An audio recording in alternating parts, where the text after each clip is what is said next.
Good day and welcome to another Creaky Gamers Kings of War Battle Report. Let's go roll some odd dice.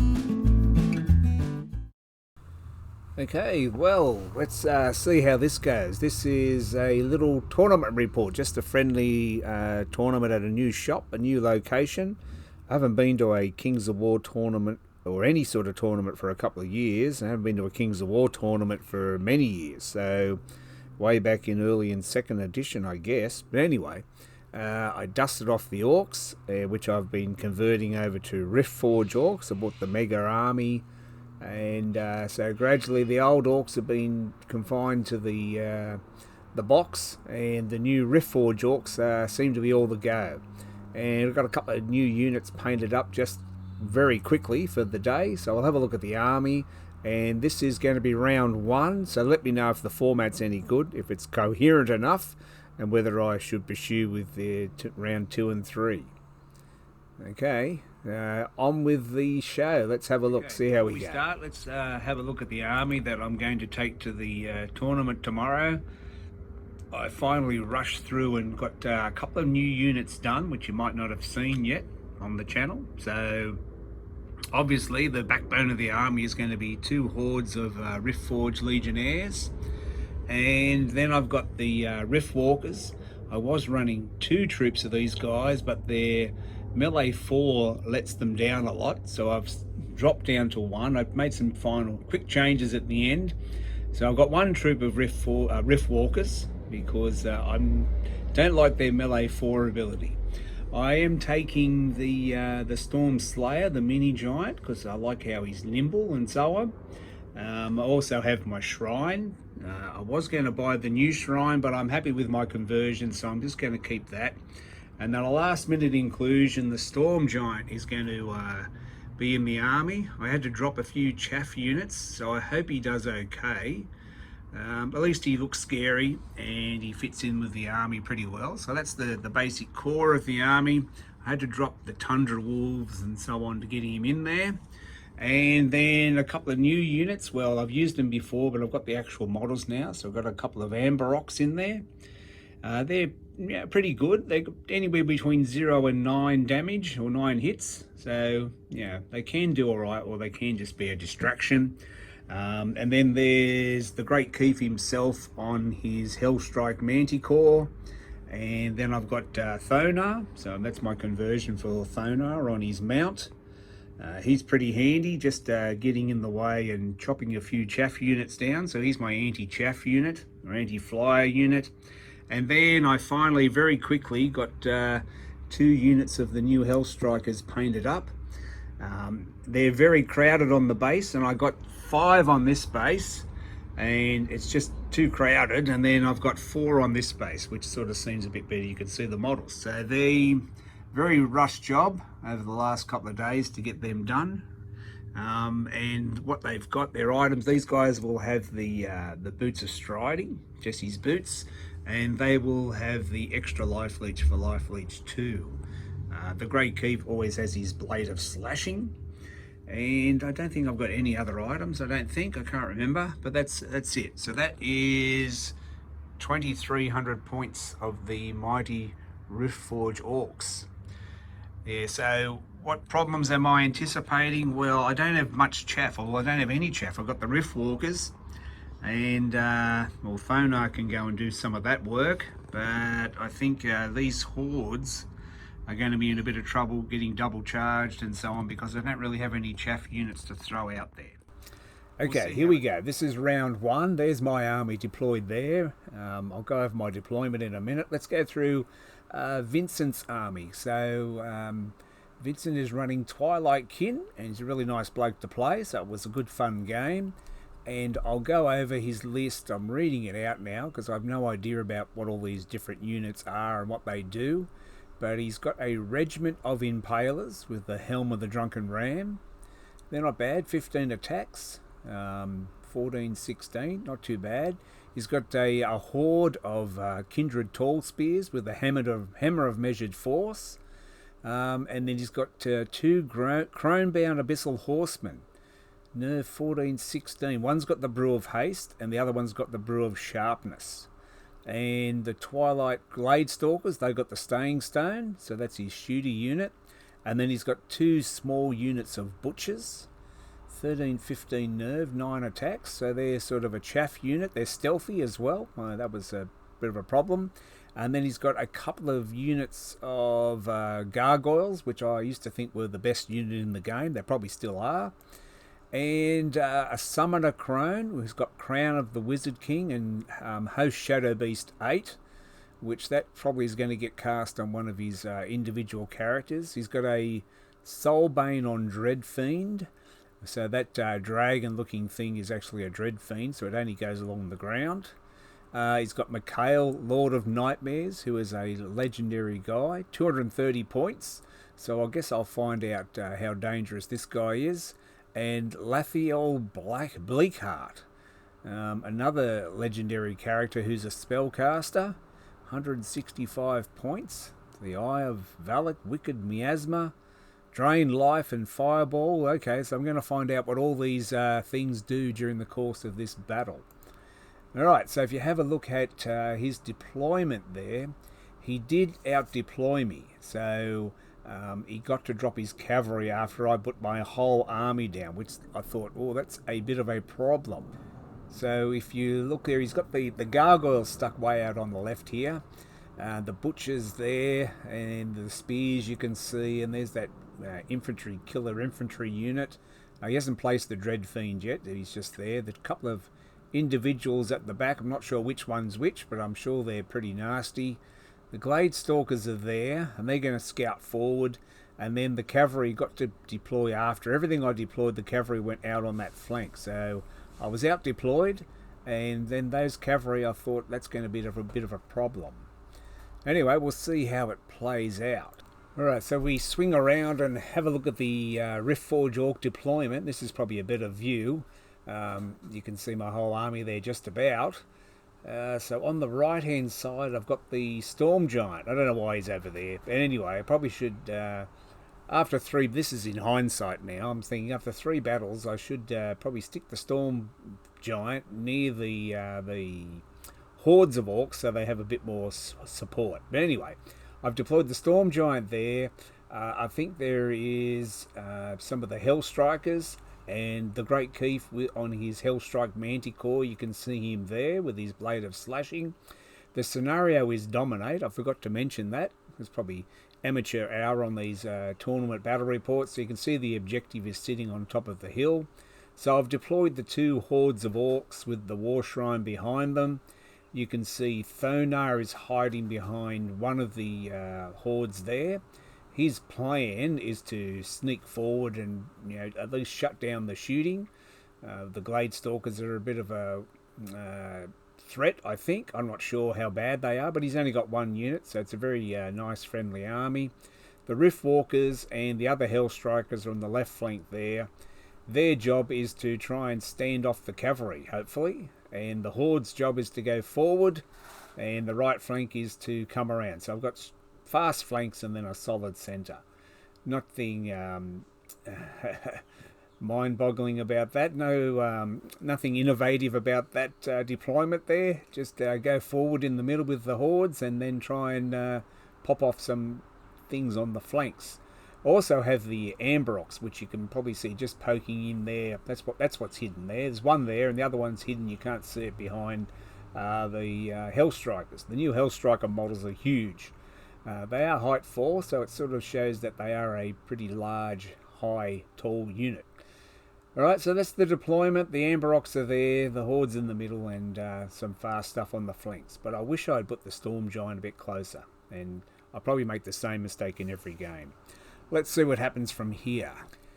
Okay, so what I've tried to do is just have my turn and then take a little snapshot video just so you could see what's happened. So I've had my turn, and as you can see, I haven't done too much. I haven't moved up too far.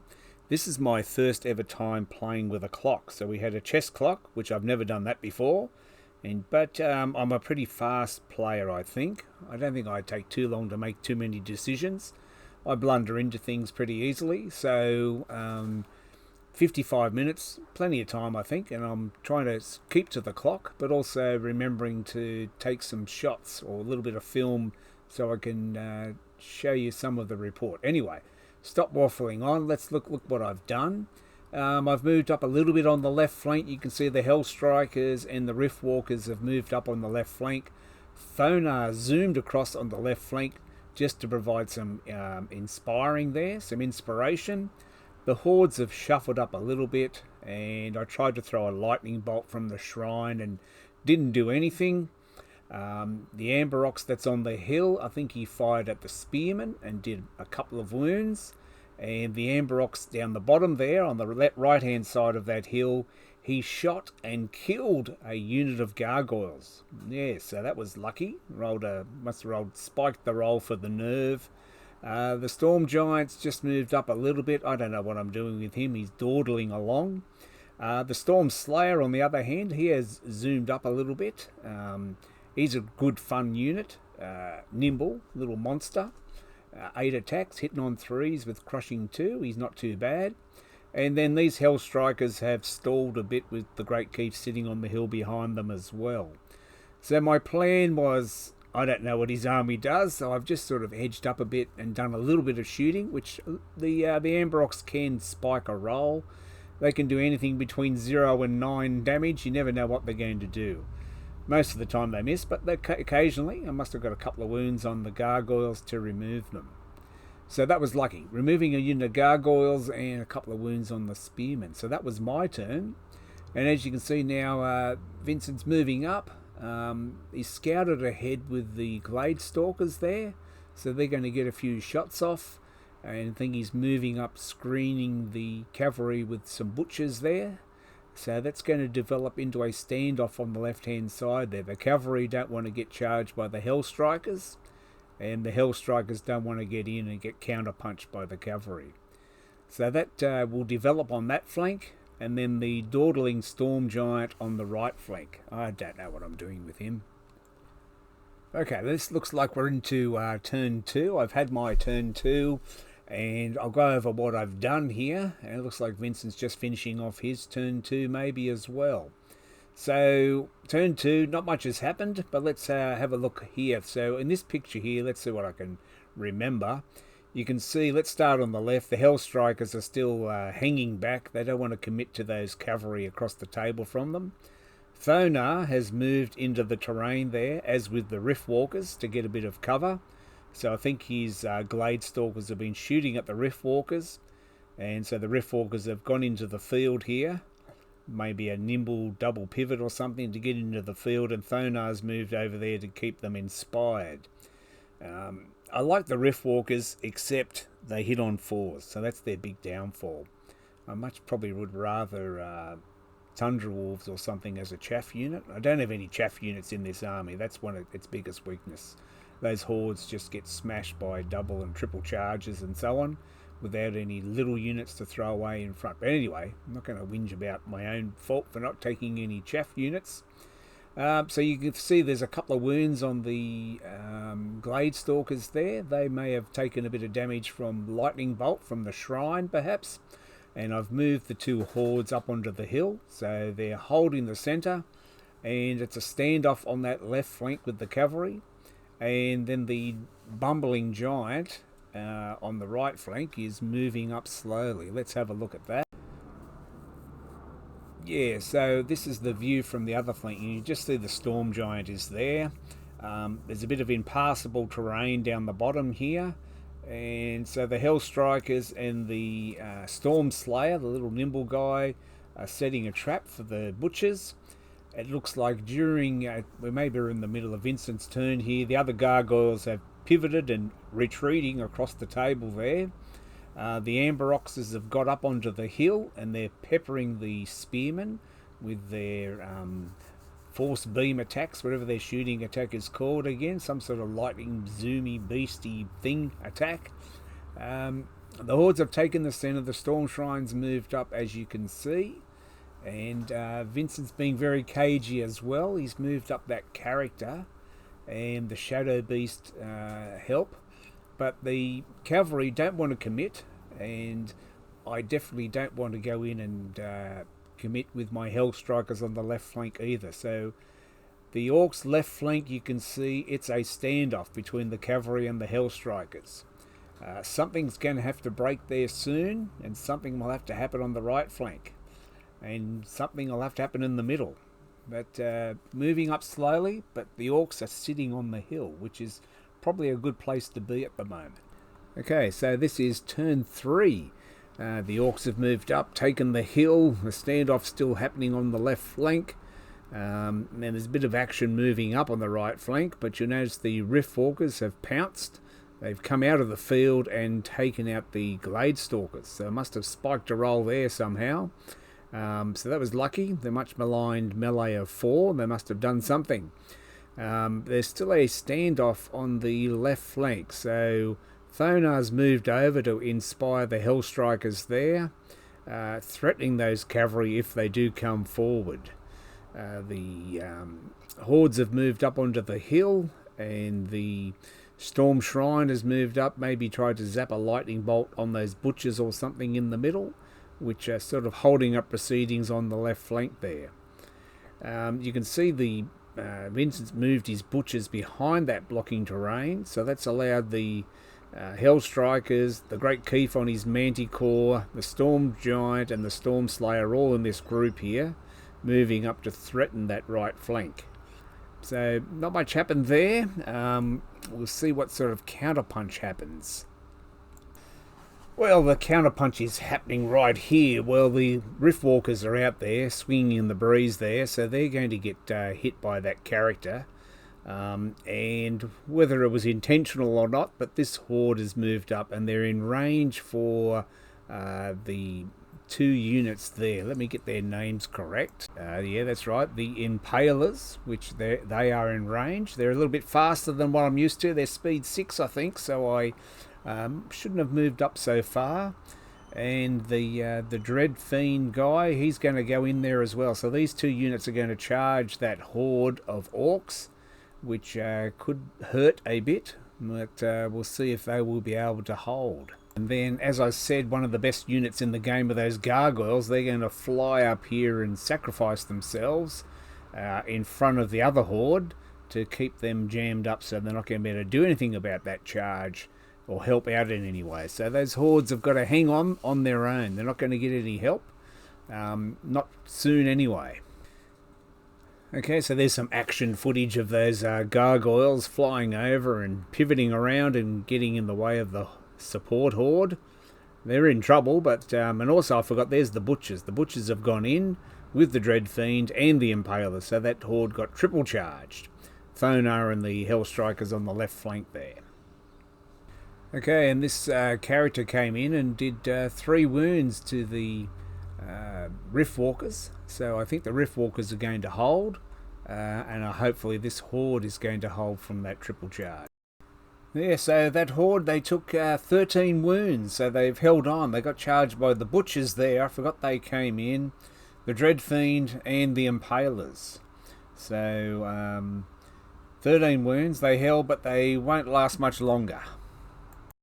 Okay, yeah, this is my turn 4, so just an overview of what's going on there. The butchers have swung out to the right, and the standoff continues. Thonar has committed. He has charged across the field into the flank of the butchers there to try and help out. I think I countercharged the unit of Impalers in front of me there and did quite a few wounds, but I think they held on with a reroll. The Dread Fiend's still stuck in combat there. The horde on the hill got rid of the gargoyles, best unit in the game, saved the Impalers from a flank charge there. And the Amber Ox that you can see on the bottom of the screen have been shelling the spearmen from afar, adding a few wounds, warming them up before the Hellstrikers and the Giant are going to go in there. You can't quite see him, but the Storm Slayer has challenged the butchers off screen there to come in and attack him across the fence. So that's basically my turn 4, and then the counter punch is happening. So you can see the cavalry have moved up and they've charged Thonar. So he's going to cop a full charge from, I think they're the Sharpness Cavalry. The Brew of Haste cavalry is still off screen there, ready in reserve, and it's going to be counter-punching into the Horde with the Butchers, the Dreadfiend, and the Impalers. So turn 4, I think it's just get rid of the Horde and an attack on Thonar from the cavalry. Okay, so yes, the cavalry have come to the rescue and charged the Riftwalkers. They're going to finish them off. The other cavalry have gone into Thonar. I think the Riftwalkers might have wavered his special character that he's moved back. And the poor old spearmen are copying it, and they're going to get swamped very soon, I'd say. So, kaboom, as you can see, the Horde have been destroyed, and Vincent is just doing his overrunning and reforming and so on. Looks like the Dreadfiend might come forward. I do have the Shrine there, he can fight a bit, and I do have the big Horde there ready to attack the Impalers, and the Butchers are still alive there. You can see Thonar took a charge from the cavalry, and looks like he's taken about 9 wounds, but he looks like he's held, so that's pretty good. And the cavalry that you can see there, they finished off the Riftwalkers and they have turned to face the Hellstrikers way out on the left flank. So the middle has collapsed a little bit with losing that Horde, but the flanks are still strong, I hope. Well, I hope anyway. Let's see what happens. Alright, so this looks like the end of my turn, and starting Vincent's turn, you can see these Hellstrikers have swooped in from the left flank and they have removed the Butchers that were there. The War Shrine has taken on the flank of the Dreadfiend there, so the War Shrine committed, and the remaining Horde charged in and removed the Impalers. So the centre has been cleaned up a little bit, and you can just make out Thonar there is holding up those cavalry. One of the advantages of Thonar is with his Thunderstrike ability, if one of those attacks, Thunderstrike attacks, extra attacks he gets, does a wound, then the unit is -1 to hit next round. So he's going to hold those cavalry up at least long enough for those Hellstrikers to get out of the way. Then on the right hand side you can see that the Hellstrikers and the Giant went in and finished off the Spearmen after the Amber Ox had been firing at them all game to weaken them, and then they charged in when they thought it was safe to do so. Okay, so switching over to the right flank, you can see a bit better here. So the Horde on the hill is holding the objective. It's domination. The Hellstrikers in a bit of trouble, but the cavalry in the way, Thonar holding up those cavalry is doing a good job. The Spearmen are gone, so the Hellstrikers here and the Storm Giant can turn their attentions to the centre. The Great Keep on his Manticore is flying around. He hasn't swung his Blade of Slashing anywhere yet. And you can just see there the Storm Slayer and the Butchers on the right flank are fighting over a fence. So that's a summary. I think that's turn 5 for the Orcs. And cavalry left to counter-attack with, and the character with his host Shadow Beast, Mikhail, wherever his name is, could be a bit of a threat still. So it's still game on, going into the bottom of turn 5. Okay, yeah, so I think this last little bit, I just go over turn 5, and then we go into turn 6. A few things happen, but the Orcs have cleaned up the right flank. I know the Storm Slayer and the Butchers are still fighting over the fence, and I think the Butchers eventually win that battle. But it's a bit of a fight here. Thonar is still alive, but those cavalry are going to finish him off. Mikhail comes in there with a host Shadow Beast, and I think they finish off those Hellstrikers pretty soon with the help of the Dreadfiend. Yeah, there's Thonar. He's got 9 wounds on him, and even with -1 to hit from the Thunderstrike ability, Thonar goes down. These Hellstrikers will eventually go down. I think the cavalry get into them. The Mikhail goes into these guys. There they are. The Storm Slayer and the Butchers are still fighting, and I think the Butchers win that battle. And yes, there's the cavalry go into the Hellstrikers.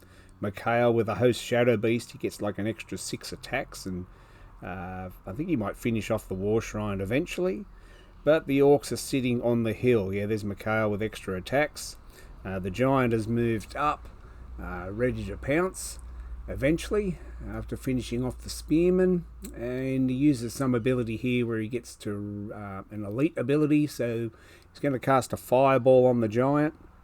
That token says that he gets to reroll ones to hit the giant, but the giant shrugs that off, and he'll be getting stuck in soon as well.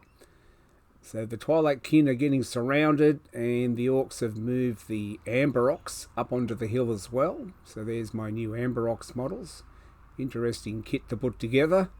I got there eventually. The Great Keef has flown up onto the hill as well, so it's going to be a victory to the orcs, and the giant finishing off the cavalry there. So this is just a photo dump from the Facebook group of all the other tables as well. I think we finished with about 10 minutes each left on the clock, so that was pretty good. So I managed to take some footage and finish within a reasonable time. So as you can see, lots of nice armies and nice tables from round one. So let me know if this format's any good, if you're able to follow along with what was happening during the game. So the Orcs' plan was just to move up onto the hill and hold the flanks, and the Hellstrikers were pretty good, the standoff with the cavalry, but eventually the cavalry got in and did their work. Alright, well, thanks for watching, and let us know if this is any good or not, and whether I should bother with round 2 and 3 and so on. I'll catch you later. See you next time. Bye for now.